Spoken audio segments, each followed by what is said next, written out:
Hi, I'm Tatiana Thompson and this is episode 23 of Brome Bird News. I was really excited about the arrival of red-winged blackbirds and common grackles. I do, however, know that some of you are not too fond of these birds. I've opened up a forum called Grackles and Feeders. Join the discussion.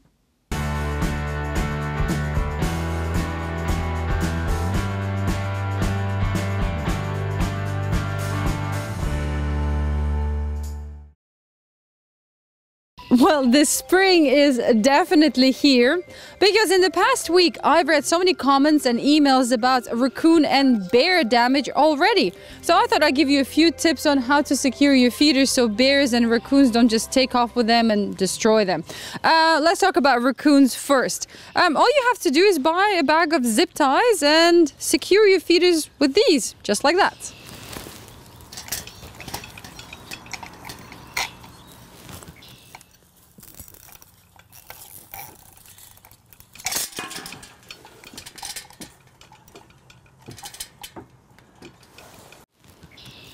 You will have to cut the zip tie every time you refill your feeder, but I think that's a pretty cheap fix comparing to buying another feeder or going and searching for it somewhere in the field.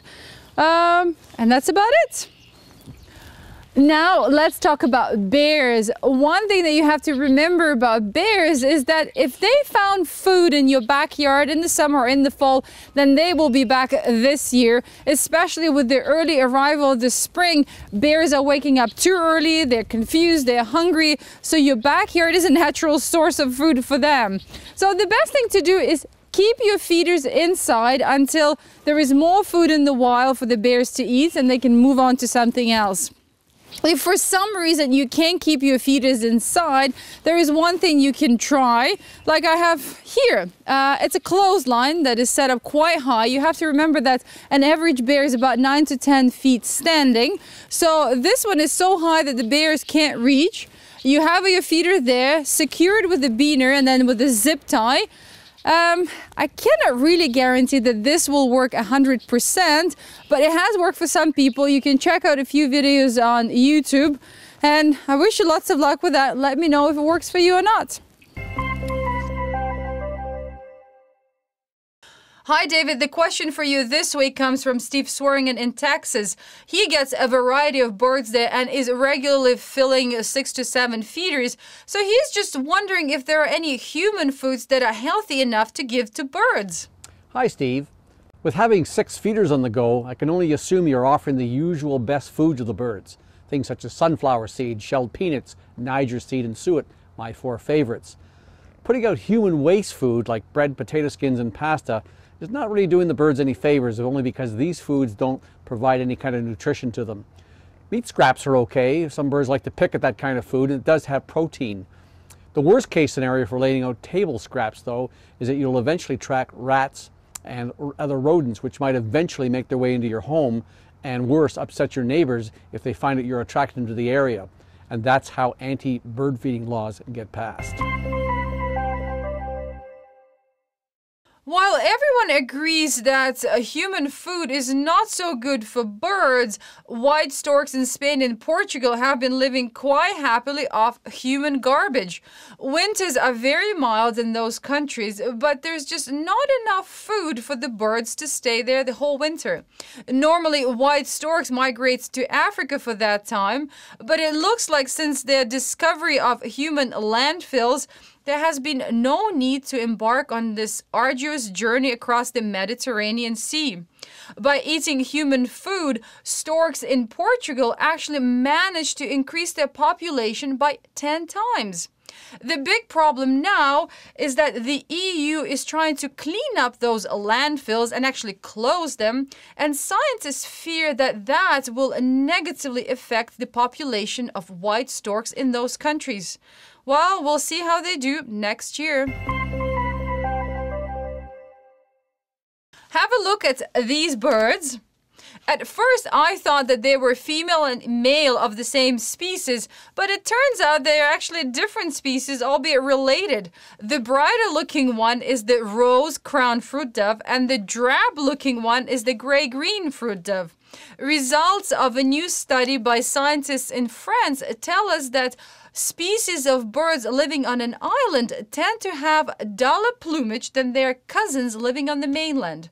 You see, mainland birds have more competition from similar species. They always have to present themselves in front of other birds, so the brighter you are, the more visible you are. Well, we know that island living is less stressful, and birds are just proving it. Don't worry, be happy. Imagine walking into a town and seeing this. And not just one, but tens of dead birds hanging from power lines and lampposts, like something out of a horror film. But it isn't. It's just another attempt of the Virginia Department of Game and Inland Fisheries to drive off thousands of black vultures that love Dutch Gap. For some unknown reasons, black vultures have been invading Dutch Gap in huge numbers since mid-90s.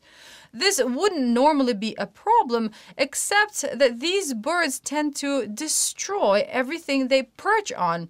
Your boat, your car, your house. Since 2002, the DGIF has euthanized over 1,200 birds and has tried many ways to deter these birds from coming back to the area. Apparently, black vultures are really bothered by seeing their dead peers hanging at odd angles. Well, I guess tourism is thriving there.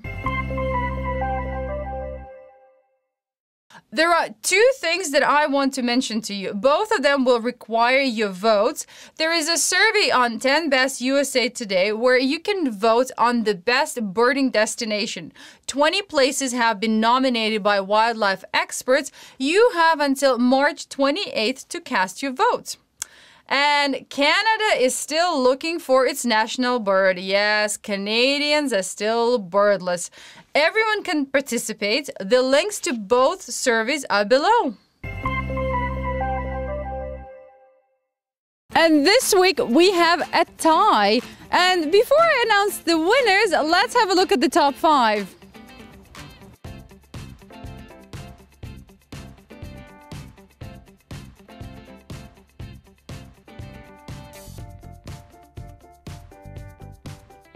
And so we are sending 2 feeders this week, Squirrel Buster Standard, to David Stratton and Bill Davis. Congratulations! Send us more pictures to photos@bromebirdgear.com. Well, this is it for now. If you celebrate Easter, have a great time with your family and friends. I'm going on a little trip to New Brunswick, and I'm hoping to bring back some interesting footage. Bye for now!